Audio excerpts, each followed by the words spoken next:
Maria é nossa mãe, a eleita do Pai, Mãe de Jesus e nossa mãe, a Imaculada, escolhida pelo Pai, Mãe de Jesus e nossa mãe, protetora, Mãe de Jesus, Mãe da vida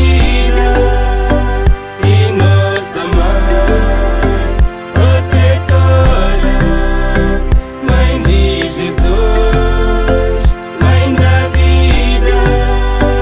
e nossa mãe. Maria é nossa mãe, é o colo do cristão, Mãe de Jesus é nossa mãe, medianeira da eterna salvação, Mãe de Jesus é nossa mãe, protetora, Mãe de Jesus, Mãe da vida e nossa mãe, protetora,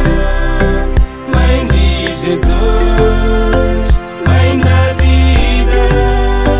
e nossa mãe. Maria é nossa mãe, o sacrário de Deus, Mãe de Jesus, Rainha da paz, corredentora do projeto de Deus, Mãe de Jesus, Rainha da paz, protetora,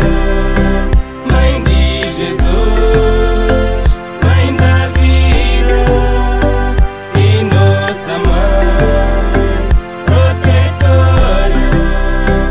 Mãe de Jesus, Mãe da vida e nossa mãe.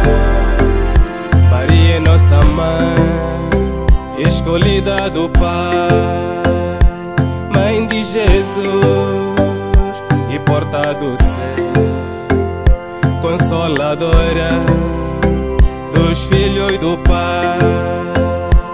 Mãe de Jesus e porta do céu.